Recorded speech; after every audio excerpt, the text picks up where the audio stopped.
Now that Kaido has been defeated, it begs the question, where is his story going now? And I think I have the answer. Kaido is going to die. Why? By whom? How? And also, why would you even say that? Stay tuned to find out, but first, we're gonna play my shit.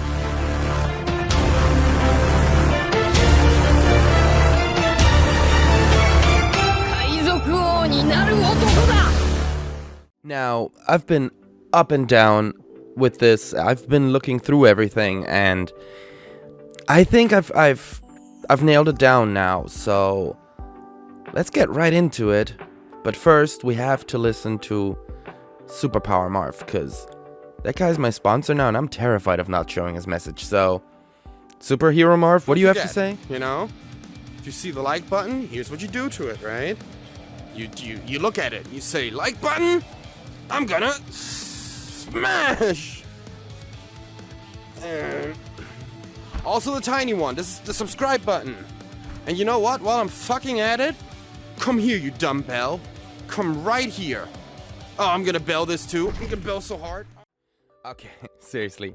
Kaido, leader of the Beast Pirates, the Supreme Commander, has been defeated. He's currently in a magma pool together with Big Mom, whom he casually refers to as Lin Lin. I shall not, I guess. But yeah, so I don't think Kaido's going to survive this. I don't really see a way for Kaido to stay in the story whilst being alive. I don't think Kaido can become a character who just, like, turns around at the end of all of it. Like, let's say he's just, like, you know, this is kind of how it ends. We don't really see anything else here. And just in the end war, he's not gonna show up and be like, yo, Straw Hat, I came to support. Like, no, he has been way too evil for this, right? So this is just not a resolution we can come at. So let's really quickly, we're gonna get into this whole theory, okay? We're gonna break it down, but here's how we're gonna start with this. We're gonna start off with the chapter of why Kaido cannot remain alive. Now, in my opinion, as it's just my opinion, but in my opinion, there are definitely villains in One Piece that can be, well, they can have redemption arcs. Kaido's not one of those guys. He falls in the category as, for example, Doflamingo goes for me, who's just not going to be redeemed. That's just not what it does. Now, very differently than Doflamingo, though, Kaido's strength does not almost exclusively come from his devil fruit. No disrespect to Doflamingo, the guy was insanely strong, but a lot of his power and a lot of his ability comes directly from his devil fruit. And that is something the Marine can block. So he's a character they can imprison story-wise, right? They can keep this guy in prison. That does not work with Kaido. As we saw in the flashback, Kaido has been imprisoned plenty of times, and it really doesn't matter. He is way too strong to be imprisoned, but he's also way too evil to not be punished fully, so he can only be unalived, I guess, at this point. That's the only real choice that we have here. Story-wise, at least. Like, he's not gonna be a good guy. That can't happen. He cannot be imprisoned, so how else do you stop him completely? And he has to be stopped completely. You have to kill him. Now, who are going to be the people that might kill him? Find out in Chapter 2. Potential killers. Now, I've got 4 people lined up here. And I honestly don't know yet. I'm not entirely sure, but well, let's start with the first one that I see here. And I'm gonna go kind of in like order of likeliness, almost as I assume it to be. So, at the lowest level of just my presumed order here, I currently have King. The flashbacks with King specifically have kind of given a thing where, like, King is expecting something off of Kaido. He is following Kaido, he's loyal to Kaido, but it is also, from what I can tell so far, it does seem to be based on that promise of, well, only I can become Joy Boy.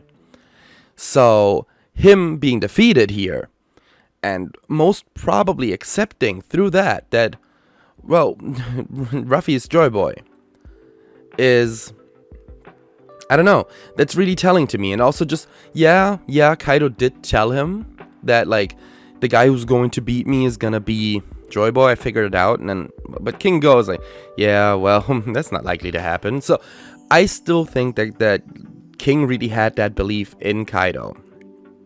And, well, that's just not something that really goes away, right? That easily. So him probably now not... I assume, by the way, that Kaido's going to get up one more time. And Kaido is not going to have the will to fight anymore. At least not against Ruffy. Like, he's going to accept this. That's just what I believe. And from that point on, I could see King, like, losing his shit and killing Kaido. I could see that. Like, you're not Joy Boy. You're not what you promised to be. Our alliance, as I have considered it so far, ends here. Although I will say, this is, to me, the least likely scenario out of all of them. Number 2 would probably be, in my opinion, right now, Zoro. We have this whole foreshadowing of Enma and Zoro, but Zoro's also broken. We saw that Grim Reaper thingy.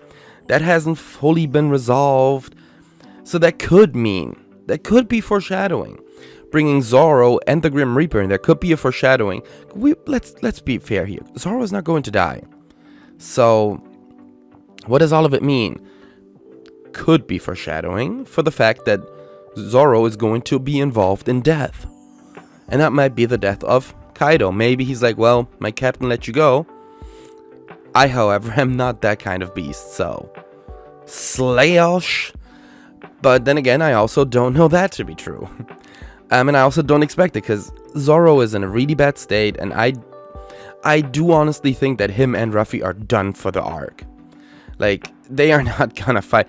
It might be a thing almost like in Dressrosa, where, like, Ruffy might throw one more punch, you know what I mean? But he's not going to fight again. He's not in a position to fight again. And I don't think Zoro is either. Nor will he be now very quickly. But yeah, that basically to me concludes Zoro. I don't think it'll be him. Number 3, Rob Lucci. We don't really know what Rob Lucci is exactly up to. We saw that his leader is fleeing. And he is an opportunistic person. Like, let's not forget about that. He is very opportunistic. And at least, to me, there's a really good chance that he may not have planned any of obviously he didn't plan any of this.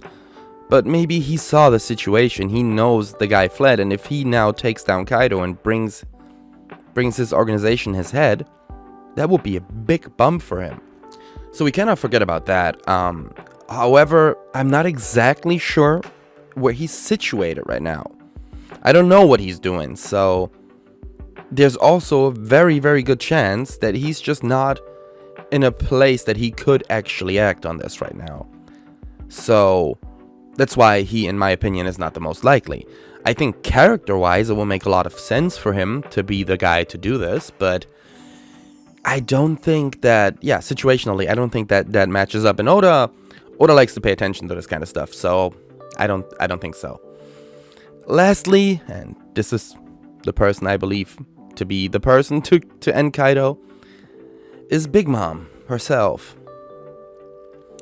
Now, Big Mom is gonna get her own, like, we're gonna go into one more chapter here, chapter 3.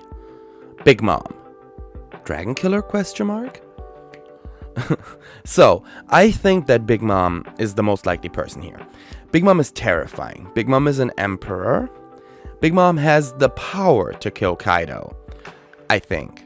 I'm not entirely sure, of course, but, like, at least they are on a very similar level. She has the ability to kill Kaido, just as Kaido probably has the ability to kill Big Mom, as far as power structures go.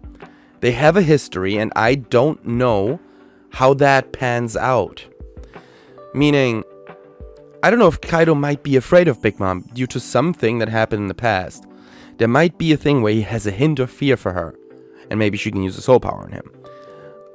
Also, I think that all of what happened to Big Mom really it probably knocked something loose in her head, right? There's no way, like, this is just not over. Kaido brought her into this. But she also has beef with Ruffy. Like, very much in the beginning of the New World, right before stepping foot into the New World, he initiated a beef with Big Mom. And I don't think that was random. I don't think that's not going to have a payout. So, how do we get to that payout, right? She's defeated right now. Well, I think they're both going to get up with it. Maybe within that magma pool, maybe they get out. Big Mom's going to be like, look, we need to collect our forces. And Kaido is not going to wanna. He's not going to wanna anymore. I'll see myself out. So I think that, yeah, this is going to result in Big Mom feeling really betrayed or just angered in general. And she might either have a tantrum or she might just completely switch personas one more time and become like the true incarnation of her evil self.